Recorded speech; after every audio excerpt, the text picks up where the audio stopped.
ಸ್ವಸಮುದಾಯದ ವಿರುದ್ಧವೇ rebel leader ಕೂಡ ಕೆಂಡ ಕಾರಿದ್ದಾರೆ. ಕಾಂಗ್ರೆಸ್ ನಾಯಕರನ್ನ ಹಂದಿಗೆ ಹೋಲಿಸಿದ ಉಚ್ಚಾಟಿತ ಶಾಸಕ. ಕೂಡಲ ಸಂಗಮ ಸ್ವಾಮೀಜಿ ಬಗ್ಗೆ ಮಾತನಾಡೋದಕ್ಕೆ ರೋಷಾವೇಶ. ಈಗ ಉಚ್ಚಾಟಿತ ಶಾಸಕ ಹಂದಿಗಳ ಬಗ್ಗೆ ನಾನು ಮಾತನಾಡದಂತ ಉಚ್ಚಾಟಿತ ಶಾಸಕ ಹೇಳಿರುತ್ತದೆ. ಹಂದಿಗಳ ಬಗ್ಗೆ ನಾನು ಮಾತನಾಡೋದಿಲ್ಲ, ಸ್ವಸಮುದಾಯದ ವಿರುದ್ಧವೇ ಈಗ ರೆಬಲ್ ಲೀಡರ್ ಕೆಂಡವನ್ನ ಕಾರಿದ್ದಾರೆ. ತಮ್ಮ ಸ್ವಸಮುದಾಯದ ವಿರುದ್ಧವೇ ಈಗ ಕೆಂಡ ಕಾರಿರುವುದು. ಕಾಂಗ್ರೆಸ್ ನಾಯಕನನ್ನ ಹಂದಿಗೆ ಹೋಲಿಸಿದ ಉಚ್ಚಾಟಿತ ಶಾಸಕ. ಕೂಡಲ ಸಂಗಮ ಸ್ವಾಮೀಜಿ ಬಗ್ಗೆ ಮಾತನಾಡಿದ್ದಕ್ಕೆ ರೋಷಾವೇಶವನ್ನು ತಾಳಿರುವಂಥದ್ದು. ಸ್ವಾಮೀಜಿ ಅವರನ್ನ ಯಾರು ದಿಲ್ಲಿಗೆ ಕರೆದುಕೊಂಡು ಹೋಗಿದ್ದಾರೆ ಹೀಗಂತ ಹೇಳಿರುವಂಥದ್ದು. ರಾಜಕೀಯ ಭವಿಷ್ಯದಲ್ಲಿ ಸ್ವಾಮೀಜಿ ಉಪಯೋಗವನ್ನ ಮಾಡಿಕೊಂಡಿಲ್ಲ ನಾನು ಹೀಗಂತ ಹೇಳಿದ್ದಾರೆ. ಏಕೆಂದರೆ ಅದ್ರ ಜೊತೆಗೆ ಹಂದಿಗಳ ಬಗ್ಗೆ ನಾನು ಮಾತನಾಡಲ್ಲ ಹೀಗಂತ ಉಚ್ಚಾಟಿತ ಶಾಸಕ ಹೇಳಿರುವುದು. ಇದೀಗ ರೆಬಲ್ ಲೀಡರ್ ಕೆಂಡವನ್ನು ಕಾಡಿರೋದು. ತಮ್ಮ ಕಾಂಗ್ರೆಸ್ ನಾಯಕನನ್ನ ಹಂದಿಗೆ ಹೋಲಿಸಿರುವಂಥ ಉಚ್ಚಾಟಿತ ಶಾಸಕ ರೆಬಲ್ ಲೀಡರ್ ಕೆಂಡವನ್ನು ಕಾರಿದ್ದಾರೆ. ಜೊತೆಗೆ ಕೂಡಲ ಸಂಗಮ ಸ್ವಾಮೀಜಿ ಬಗ್ಗೆ ಕೂಡ ನಾನು ಅವರನ್ನ ಉಪಯೋಗಿಸಿಕೊಂಡಿಲ್ಲ, ಸ್ವಾಮೀಜಿ ಅವರನ್ನು ಯಾರು ದಿಲ್ಲಿಗೆ ಕರೆದುಕೊಂಡು ಹೋಗಿದ್ದಾರೆ ಹೀಗಂತ ಕೂಡ ಕೇಳಿರುವಂಥದ್ದು.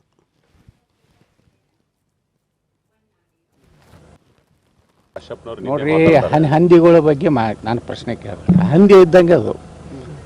ಇದೇ ಕೂಡಲ ಸಂಗಮ ಸ್ವಾಮಿಗಳನ್ನ ಯಾರ್ಯಾರು ದಿಲ್ಲಿ ಕರ್ಕೊಂಡು ಹೋಗ್ಯಾರ ಅವ್ರ ಮಕ್ಕಳಿಗೆ ಅವ್ರ ಹೆಂಡರಿಗೆ ಟಿಕೆಟ್ ಕೊಡಲಿಕ್ಕೆ. ನಾವು ಒಮ್ಮೆರೆ ಯಾರು ಬಿ ಜೆ ಪಿ ನಾಯಕರ ಬಳಿ ಕರ್ಕೊಂಡು ಹೋಗಿನೇ ನನಗೇನು ಮಂತ್ರಿ ಮಾಡಿರಿ, ಅಥವಾ ನಮ್ಮದು ಕೂಡಲ ಸಂಗಮ ಸ್ವಾಮಿಗಳ ಸಂಬಂಧ ಮೀಸಲಾತಿ. ನನ್ನ ರಾಜಕೀಯ ಭವಿಷ್ಯಕ್ಕಾಗಿ ಕೂಡಲ ಸಂಗಮ ಸ್ವಾಮಿಗಳನ್ನ ಎಂದೂ ಉಪಯೋಗ ಮಾಡ್ಕೊಂಡಿಲ್ಲ.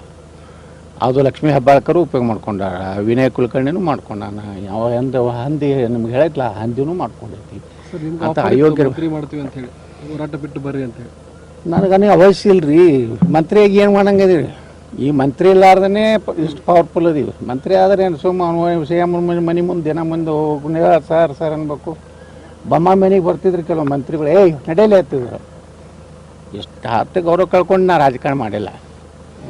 ಅದೇನು ಅವಶ್ಯನೂ ಇಲ್ಲ. ಅಷ್ಟು ಗೌರವ ಕಟ್ಕೊಂಡು ಅದು ಮಂತ್ರಿಯಾಗಿ ಒಂದಿಟ್ಟು ಲೂಟಿ ಮಾಡಿ ನಮಗೇನು ಅಷ್ಟು ಪಂಚಮಸಾಲಿ ಶ್ರೀಗಳು ನಿಮ್ಮ ಪರವಾಗಿ ಮಾತಾಡಿದ್ದಕ್ಕೆ ಏನು ತಪ್ಪೇನಾಯ್ತು? ತೆಗಿಬೇಕು ಯಾವ ತೆಗ್ಯಾವ? ನಾವು ಒರಿಜಿನಲ್ ಪಂಚಮಸಾಲಿ ನಾವು ಸಂಘಟನೆ ಸಭೆ ಕೂಡ ಆಗಿದೆ ಸರ್. ಸಭೆ ಮಾಡಿ ಸ್ವಾಮೀಜಿಗೆ ನಾವು ತಿಳುವಳಿಕೆ ಹೇಳ್ತೀವಿ, ಹೇಳದಿದ್ರೆ ನಾವು ಮುಂದಿನ ನಿರ್ಧಾರವನ್ನ ಕೈಗೊಳ್ತೀವಿ. ತಗೋತೀರಿ ಆ ಮಗ ಬೇಡ ನಾನು. ಅವ್ರು ಹಿಂದಿದ್ರೆ ಯಾರು ಇದ್ರೆ ತಗೋಬೇಕಲ್ಲ. 2028ಕ್ಕೆ ಯತ್ನಾಳ್ ಅವರು ಏನು ಗೆದ್ದು ಬರ್ಲಿ ಅದನ್ನ ತಿರುಕನ ಕನಸನ್ನ ಕಾಣ್ತಿದ್ದ ಅಂತ ನೀವು ಆ ಹಂದಿಯ ಪ್ರಶ್ನೆಗಳಿಗೆ ಉತ್ತರ ಹೇಳುವುದಿಲ್ಲ, ದಯವಿಟ್ಟು ಕೇಳಬೇಡ್ರಿ. ಈ ಅಂತಹ ಹಂದಿಗಳದ್ದು ಯಾಕೆ ಕೇಳ್ತೀರಪ್ಪ? ನಿಮ್ಗೆ ಯಾರು ವಿಜೇಂದ್ರ ಹೇಳಿ ಕಳ್ಸ್ಯಾನ? ನೋಡ್ರಿ, ಹಂದಿಗಳ ಬಗ್ಗೆ ನಾನು ಪ್ರಶ್ನೆ ಕೇಳಿದೆ. ಹಂದಿ ಇದ್ದಂಗೆ ಅದು. ಇದೇ ಕೂಡಲ ಸಂಗಮ ಸ್ವಾಮಿಗಳನ್ನ ಯಾರ್ಯಾರು ದಿಲ್ಲಿ ಕರ್ಕೊಂಡು ಹೋಗ್ಯಾರ ಅವ್ರ ಮಕ್ಕಳಿಗೆ ಅವ್ರ ಹೆಂಡರಿಗೆ ಟಿಕೆಟ್ ಕೊಡಲಿಕ್ಕೆ. ನಾವು ಒಮ್ಮೆರೆ ಯಾರು ಬಿ ಜೆ ಪಿ ನಾಯಕರ ಬಳಿ ಕರ್ಕೊಂಡು ಹೋಗಿನೇ ನನಗೇನು ಮಂತ್ರಿ ಮಾಡಿರಿ, ಅಥವಾ ನಮ್ಮದು ಕೂಡಲ ಸಂಗಮ ಸ್ವಾಮಿಗಳ ಸಂಬಂಧ ಮೀಸಲಾತಿ. ನನ್ನ ರಾಜಕೀಯ ಭವಿಷ್ಯಕ್ಕಾಗಿ ಕೂಡಲ ಸಂಗಮ ಸ್ವಾಮಿಗಳನ್ನ ಎಂದೂ ಉಪಯೋಗ ಮಾಡ್ಕೊಂಡಿಲ್ಲ. ಅದು ಲಕ್ಷ್ಮೀ ಹೆಬ್ಬಾಳ್ಕರು ಉಪಯೋಗ ಮಾಡ್ಕೊಂಡಾರ, ವಿನಯ್ ಕುಲಕರ್ಣಿನೂ ಮಾಡ್ಕೊಂಡಾನ, ಯಾವ ಹಂದಿ ನಿಮ್ಗೆ ಹೇಳಿದ್ಲ ಹಂದಿನೂ ಮಾಡ್ಕೊಂಡೈತಿ ಅಂತ ಅಯೋಗ್ಯ ಮಾಡ್ತೀವಿ ಅಂತ ಹೇಳಿ ಹೋರಾಟ ಬಿಟ್ಟು ಬರ್ರಿ ಅಂತ ಹೇಳಿ ನನಗನೇ ಅವಶ್ಯ ಇಲ್ರಿ. ಮಂತ್ರಿಯಾಗಿ ಏನು ಮಾಡಂಗದೀವಿ? ಈ ಮಂತ್ರಿ ಇಲ್ಲಾರ್ದೇ ಇಷ್ಟು ಪವರ್ಫುಲ್ ಅದೀವಿ. ಮಂತ್ರಿ ಆದರೆ ಏನು ಸುಮ್ಮ ಮನೆ ಮುಂದೆ ದಿನ ಮುಂದೆ ಹೋಗಿ ಸರ್ ಅನ್ಬೇಕು. ಬೊಮ್ಮ ಮನೆಗೆ ಬರ್ತಿದ್ರು ಕೆಲವು ಮಂತ್ರಿಗಳು, ನಡೆಯಲೇ ಹತ್ತಿದ್ರು. ಎಷ್ಟು ಹತ್ತು ಗೌರವ ಕಳ್ಕೊಂಡು ನಾ ರಾಜಕಾರಣ ಮಾಡಿಲ್ಲ. ಅದೇನು ಅವಶ್ಯನೂ ಇಲ್ಲ. ಅಷ್ಟು ಗೌರವ ಕಟ್ಕೊಂಡು ಅದು ಮಂತ್ರಿಯಾಗಿ ಒಂದಿಟ್ಟು ಲೂಟಿ ಮಾಡಿ ನಮಗೇನು ಅಷ್ಟು ಪಂಚಮಸಾಲಿ ಶ್ರೀಗಳು ನಿಮ್ಮ ಪರವಾಗಿ ಮಾತಾಡಿದ್ದಕ್ಕೆ ಏನು ತಪ್ಪೇನಾಯ್ತು? ತೆಗಿಬೇಕು ಯಾವ ತೆಗ್ಯಾವ? ನಾವು ಒರಿಜಿನಲ್ ಪಂಚಮಸಾಲಿ ನಾವು ಸಂಘಟನೆ ಹುಬ್ಬಳ್ಳಿಯಲ್ಲಿ ಸಭೆ ಕೂಡ ಆಗಿದೆ ಸರ್. ಸಭೆ ಮಾಡಿ ಸ್ವಾಮೀಜಿಗೆ ನಾವು ತಿಳುವಳಿಕೆ ಹೇಳ್ತೀವಿ, ಹೇಳದಿದ್ರೆ ನಾವು ಮುಂದಿನ ನಿರ್ಧಾರವನ್ನ ಕೈಗೊಳ್ತೀವಿ. ತಗೋತೀರಿ ಆ ಮಗ ಬೇಡ ನಾನು. ಅವ್ರು ಹಿಂದಿದ್ರೆ ಯಾರು ಇದ್ರೆ ತಗೋಬೇಕಲ್ಲ. 2028ಕ್ಕೆ ಯತ್ನಾಳ್ ಅವರು ಏನು ಗೆದ್ದು ಬರ್ಲಿ ಅದನ್ನ ತಿರುಕನ ಕನಸನ್ನ ಕಾಣ್ತಿದ್ದ ಅಂತ ನೀವು ಆ ಹಂದಿಯ ಪ್ರಶ್ನೆಗಳಿಗೆ ಉತ್ತರ ಹೇಳುವುದಿಲ್ಲ, ದಯವಿಟ್ಟು ಕೇಳಬೇಡ್ರಿ. ಈ ಅಂತಹ ಹಂದಿಗಳದ್ದು ಯಾಕೆ ಕೇಳ್ತೀರಪ್ಪ? ನಿಮ್ಗೆ ಯಾರು ವಿಜೇಂದ್ರ ಹೇಳಿ ಕಳ್ಸ್ಯಾನ? ಯಾಕಿಂತ ಪ್ರಶ್ನೆ ಕೇಳಕತ್ತೀರಿ ನೀವು? ನೋಡ್ರಿ, ಹಂದಿಗಳ ಬಗ್ಗೆ ನಾನು ಪ್ರಶ್ನೆ ಕೇಳಿದೆ. ಹಂದಿ ಇದ್ದಂಗೆ ಅದು. ಇದೇ ಕೂಡಲ ಸಂಗಮ ಸ್ವಾಮಿಗಳ್ನ BJP ನೋಡ್ರಿ, ನಾವು ಕಟ್ಟದವ್ರು ನಾವೇ ಇದೀವಿ. RSS ಯಾರು ಕಟ್ಟಾರ್ರಿ? BJP ಚಲವಾದಿ ನಾರಾಯಣ ಸ್ವಾಮಿ ಕಟ್ಟಾರ? ಆ ಪ್ರೀತಮ್ ಗೌಡ್ ಕಟ್ಟಾನ? ಇಲ್ಲೋ ಬಂದ ನಿಮ್ದು ಇಲ್ಲದ P ರಾಜೀವ್, ಅವ ಏನು ಮಹಾಭಾರತ ಓದ್ತಿದ್ದ ದಿನ. ಈ ಮಹಾಭಾರತ ಬಿಟ್ಟು ವಿಜಯೇಂದ್ರ ವ್ರತ ಓದ್ಲಾಕತ್ತಾನ. ಇಂಥ ಲೀಡ್ರುಗಳು ನಮಗೆ ಹೇಳ್ತಾರೆ BJP ಶಿಸ್ತಿನ ಪಕ್ಷ, ಅಟಲ್ ಯಾದವ್ ಕಟ್ಟಿದ ಯಾರು? P ರಾಜೀವ್ನಿಂದ ನಾವು ಭಾಷಣ ಕೇಳಬೇಕು. BJP ಎಂಥ ದುರ್ದೈವ್ರಿ. ಅವ ಬಂದು ಇಲ್ಲಿ ನಮ್ಮ ಕತೆ ಹೇಳ್ತಾನೆ.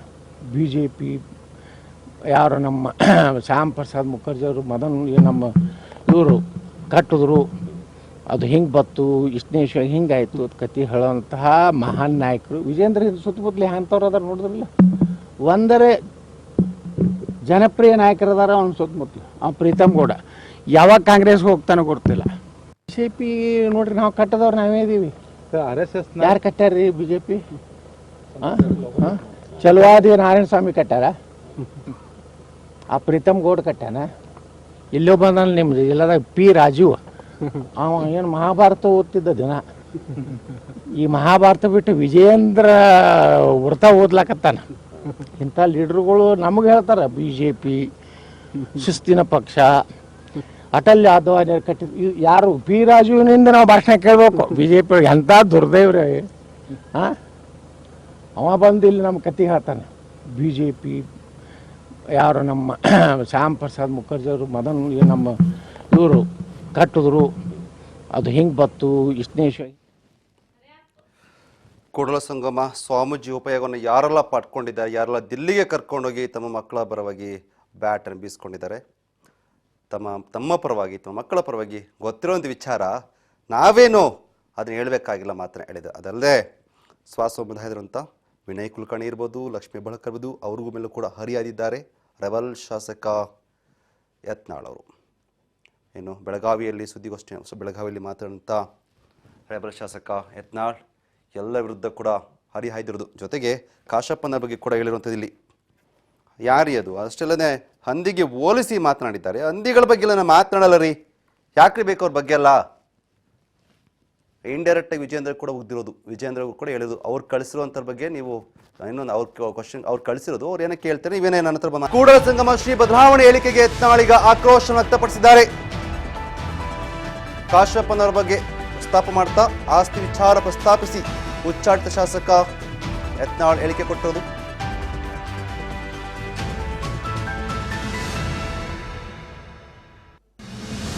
ಮಾಜಿ ಸಿಎಂ BY ಯಡಿಯೂರಪ್ಪ ಆಸ್ತಿ ಬಗ್ಗೆ ಈಗ ಯತ್ನಾಳ್ ಟಾಕ್. ಆಸ್ತಿ ವಿಚಾರವನ್ನು ಪ್ರಸ್ತಾಪಿಸಿ ಉಚ್ಚಾಟಿತ ಶಾಸಕ ಯತ್ನಾಳ್ ಲೇವಡಿಯನ್ನ ಮಾಡಿದ್ದಾರೆ. ಮಾಜಿ ಸಿಎಂ BY ಯಡಿಯೂರಪ್ಪ ಆಸ್ತಿ ಬಗ್ಗೆ ಯತ್ನಾಳ್ ಮಾತನಾಡಿರುವಂಥದ್ದು.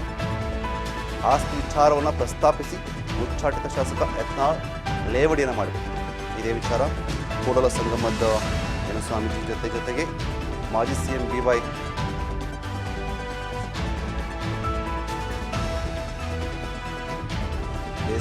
ಆಸ್ತಿ ವಿಚಾರ ಕೂಡ ಮಾತನಾಡಿದ್ದಾರೆ. ಮಾಜಿ ಸಿಎಂ ಯಡಿಯೂರಪ್ಪ ಕುಟುಂಬ ವಿರುದ್ಧ ವಾಗ್ದಾಳಿ ನಡೆಸಿದ್ದಾರೆ. ಇದೇ ಸಂದರ್ಭದಲ್ಲಿ ಮಾಜಿ ಸಿಎಂ ಯಡಿಯೂರಪ್ಪ ಅವರ ಕುಟುಂಬದ ವಿರುದ್ಧ ವಾಗ್ದಾಳಿ ನಡೆಸಿದ್ದಾರೆ. BSY ಕೂಡ ಅವರ ಆಸ್ತಿ ವಿಚಾರ ಕೂಡ ಮಾತನಾಡಿದ್ದಾರೆ, ಅಲ್ಲದೆ ಲೇವಡಿ ಕೂಡ ಮಾಡಿರುವಂಥದ್ದು.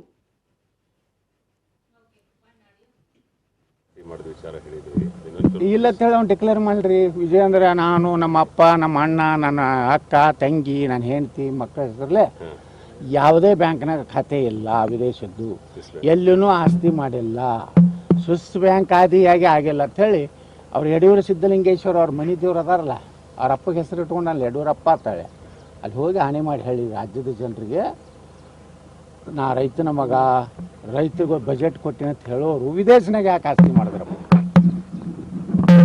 3 ತಿಂಗಳಿಗೊಮ್ಮೆ ದುಬೈ ಕೂಡಿ ಹೋಗ್ತಿರ್ಲಿ, ಅದಕ್ಕೆ ಕೂಡಿ ಹೋಗ್ತಾರೆ ಅಪ್ಪ ಮಕ್ಕಳು, ಅಲ್ಲಿ ಅದಕ್ಕೆ ಹೋಗ್ತಿದ್ರು. ದುಬೈದಾಗ ಏನಿದೆ, ದುಬೈ ಒಮ್ಮೆ ನೋಡಿಬಿಟ್ರೆ ಕಲಾಸ್ರಿ ಅದೇನು ಹಗಲೆಲ್ಲ ಅದೇ ಬಿಲ್ಡಿಂಗೇ ನೋಡೋದಲ್ಲ, ಅದೇ ರೋಡೇ ನೋಡೋದು. ಹಂಗೆ ಬಂದು ಏನಾದ್ರು ಕರ್ನಾಟಕ ಮಾಡೋರು ಇದ್ದೀರಾ? ಇಲ್ಲ. ಅದಕ್ಕೆ ನೀವು ವಿದೇಶದಾಗ ಆಸ್ತಿ ಮಾಡಿರಿ ನಮ್ಮ ನೈತಿಕತೆ ಇಲ್ಲ. ದೇಶದಲ್ಲಿ ಆಸ್ತಿ ಮಾಡಿದ ವಿಚಾರ ಹೇಳಿದ್ವಿ. ಹಿಂದೂಗಳು ಮನಸ್ಸು ಮಾಡಿದ್ರೆ ಎಂತಿಂಥ ಪಕ್ಷಗಳಿಗೆ ಮಾಡಿಕೊಡ್ತಾರೆ. ಈ ರಾಜ್ಯದಲ್ಲಿ ಏನು ತಿಳ್ಕೊಂಡಾರ, ಯಡಿಯೂರಪ್ಪನ ಫೋಟೋ ಅವ್ನ ಮಗನ ಫೋಟೋ ಹಾಕ್ಕೊಂಡ್ರೆ ಕರ್ನಾಟಕದಲ್ಲಿ ಜನ ಓಟ್ ಹಾಕ್ತಾರೆ. ಅದು ಹೋಯ್ತದ ಕಾಲ. ಇವರು ಮಹಾಭ್ರಷ್ಟರು ಅದಾರೆ, ಲೂಟಿ ಮಾಡ್ಯಾರೆ. ಅಷ್ಟು ರೈತ ನಾಯಕ ಇದ್ದವ ವಿದೇಶನಾಗ ಯಾಕೆ ಆಸ್ತಿ ಮಾಡ್ಯಾನ? ಇನ್ನೂ ನಾನು ಹಾಕಿದ ಸವಾಲಕ್ಕೆ ಉತ್ತರ ಕೊಟ್ಟಿಲ್ಲ. ನೀನು ಲಿಂಗಾಯತ ಅಲ್ಲ ಅಂತ ಹೇಳೀನಿ, ನಾ ಲಿಂಗಾಯತ ಇದೆ ಅನ್ನೋದು ಪ್ರೂಫ್ ಮಾಡ್ದ ಇಲ್ಲ. ಕರೋನಾದಾಗ ಲೂಟಿ ಮಾಡಿ ಅಂತ ಹೇಳಿದೆ, ಅದಕ್ಕೆ ಪ್ರೂಫ್ ಮಾಡ್ದ ಇಲ್ಲ. DK ಶಿವಕುಮಾರು ನನ್ನ ಭಿಕ್ಷೆಯಿಂದ ನೀನು MLA ಆಗೀನಿ ಅಂದೆ, ನಾ ಆಗಿಲ್ಲೋ, ನನ್ನ BJP ತಾಕತ್ ಮ್ಯಾಗ ಆಗಿನಂತ ರಾಜೀನಾಮೆ ಕೊಟ್ಟು ನಮ್ಮ ನಿಂದಿರ್ತೀನಂತ ಸವಾಲು ಹಾಕದ ಇಲ್ಲ. ವಾಲ್ಮೀಕಿ ಇದೆ ನಮ್ಮ ಇದರಲ್ಲಿ ಮೂಡಾದಲ್ಲಿ ನಾನು ಪಾದಯಾತ್ರೆ ಮಾಡಿ ಮೈಸೂರು ಮುಟ್ಟೋದ್ರೊಳಗಾಗಿ ಸಿದ್ದರಾಮಯ್ಯನವ್ರು ರಾಜೀನಾಮೆ ಕೊಡ್ತೀನಿ ಅಂದರು. ಎಲ್ಲಿದೆ ರಾಜೀನಾಮೆ? ಅದಕ್ಕೆ ಇವೆಲ್ಲ ಅಡ್ಜಸ್ಟ್ ಮಾಡಿ ಈಗೆಲ್ಲ ಆಕ್ರೋಶ ಇರ್ತೇನೋ. ಮೊದಲು ನೀ ಮಹಾಭ್ರಷ್ಟದಿ. ಈ ಸಿದ್ದರಾಮಯ್ಯ ಅವ್ರಿಗೆ ಏನು ಬೈತಿ? ನಿನ್ನ ಲೂಟಿ ಮಾಡಿದ್ದನ್ನೇ ಇವತ್ತು ಯಾವ ಹೋರಾಟ ಸಕ್ಸಸ್ ಆಗ್ಯಾವ ವಿಜೇಂದ್ರನು. ಜನಾಕ್ರೋಶ ಆಗ್ತದೆ. ಜನಾಕ್ರೋಶ ಅಲ್ಲ, ನಿಮ್ಮ ಕುರ್ಚಿ ಆಕ್ರೋಶ ಆಗಿದೆ ನಿಮ್ಮ ಅಪ್ಪ ಮಕ್ಕಳಿಗೆ. ಹೀಗಾಗಿ ಕರ್ನಾಟಕದಲ್ಲಿ BJP ಹಾಳು ಮಾಡ್ಲಕತ್ತಾರ ಅವರು. ಹಿಂದೂಗಳು ಮನಸ್ಸು ಮಾಡಿದ್ರೆ ಎಂತಿಂಥ ಪಕ್ಷಗಳಿಗೆ ಮಾಡಿಕೊಡ್ತಾರೆ. ಬೇಸ್ವಾಗೋ BY ಅವ್ರ ವಿರುದ್ಧ ಕೂಡ ಈಗ ವಾಗ್ದಾಳಿ ನಡೆಸಿರುವಂಥದ್ದು ಯತ್ನಾಳ್. ಸೊ ಆಸ್ತಿ ವಿಚಾರ ಇಟ್ಕೊಂಡು ಮಾತಾಡುವಂಥ ಈ ಒಂದು ಏನು ಕೇಂದ್ರ ಸರ್ಕಾರ ಅಂದ್ಕೊಂಡಿದೆ, ಕೇಂದ್ರದಲ್ಲಿ ಅಂದ್ಕೊಂಡಿದೆ, ಹೈಕಮಾಂಡ್ ಅಂದ್ಕೊಂಡಿದೆ ಯಡಿಯೂರಪ್ಪ ಹಾಗೂ ವಿಜೇಂದ್ರ ಇದ್ದರೆ ಮಾತ್ರ BJP ಗೆಲ್ಲುತ್ತೆ ಅಂತ ಅಂದ್ಕೊಂಡಿದ್ದಾರೆ. ಅದು ಸುಳ್ಳು, ಅದೆಲ್ಲ ಹಳೆಯ ಮಾತು ಅಂತ ಮಾತನ್ನು ಹೇಳಿದ್ದಾರೆ. ಅದಲ್ಲದೆ ಆಸ್ತಿ ವಿಚಾರ ಪಾಪ ಇವರೆಲ್ಲ ಎಲ್ಲೆಲ್ಲಿ ಆಸ್ತಿ ಮಾಡಿದೆ ಅಂತ ಗೊತ್ತಿಲ್ಲ ಅವ್ರಿಗೆ, ನಮಗೆ ಗೊತ್ತು ಅನ್ನೋ ಮಾತನ್ನು ಹೇಳಿರುವಂಥದ್ದು. ಇದೆಲ್ಲೂ ಬ್ಯಾಂಕಲ್ಲೆಲ್ಲ ಆಸ್ತಿ ವಿಚಾರ ಮಾತಾಡಿಕೊಂಡು ಇಲ್ಲೆಲ್ಲೂ ಇಟ್ಟಿಲ್ಲ, ಅವರು ಎಲ್ಲೆಲ್ಲಿ ಇಟ್ಟಿದೆ ಅಂತ ಗೊತ್ತಿದೆ ಅಂತ ಕೂಡ ಹೇಳಿರುವಂಥದ್ದು. ಸೊ ಹೀಗಾಗಿ ಏನು ಜನಾಕ್ರೋಶ ಯಾತ್ರೆ ಬಗ್ಗೆ ಕೂಡ ಮಾತಾಡ್ತಾರೆ. ನೀವೇ ಭ್ರಷ್ಟ ಇದ್ದೀರಾ, ನೀವು ಭ್ರಷ್ಟಾಚಾರ ವಿರುದ್ಧ ನೀವು ಹೋರಾಟ ಮಾಡ್ತೀರಾ, ನೀವೇ ದೊಡ್ಡ ಭ್ರಷ್ಟ ಇದ್ದೀರಾ, ನೀವು ಭ್ರಷ್ಟಾಚಾರ ವಿರುದ್ಧ ಏನು ಮಾತಾಡ್ತೀರಾ, ಏನು ಹೋರಾಟ ಮಾಡ್ತೀರಾ ಅಂತ ಕೂಡ ಪ್ರಶ್ನೆಯನ್ನು ಕೇಳಿದ್ದಾರೆ.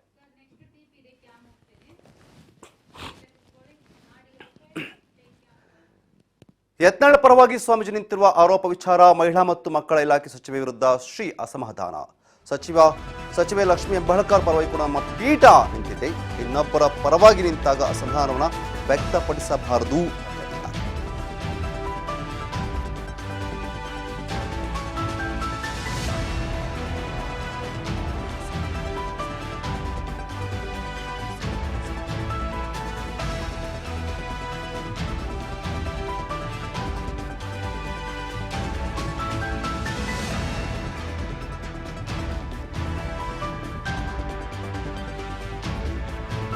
ಯತ್ನಾಳ್ ಪರವಾಗಿ ಸ್ವಾಮೀಜಿ ನಿಂತಿರುವಂಥ ಆರೋಪ ವಿಚಾರ ಈಗ ಮಹಿಳಾ ಮತ್ತು ಮಕ್ಕಳ ಇಲಾಖೆಯ ಸಚಿವೆ ವಿರುದ್ಧ ಈಗ ಶ್ರೀ ಅಸಮಾಧಾನವನ್ನು ವ್ಯಕ್ತಪಡಿಸಿದ್ದಾರೆ.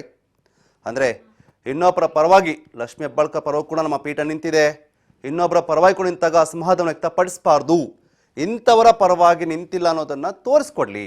ಜನಸಾಮಾನ್ಯರಿಂದ ಹಿಡಿದು ಎಲ್ಲರ ಪರವಾಗಿ ನಿಲ್ಲುವುದು ನಮ್ಮ ಕರ್ತವ್ಯ ಆಗಿದೆ. ಸೊ ಹಾಗಾಗಿ ಗೌಡರಿಗೆ ವಿನಾಕಾರಣ ಅನ್ಯಾಯ ಮಾಡಿದಂಥ ಸಂದರ್ಭದಲ್ಲಿ ನಿಲ್ಲೋದ್ರಲ್ಲಿ ತಪ್ಪೇನಿದೆ?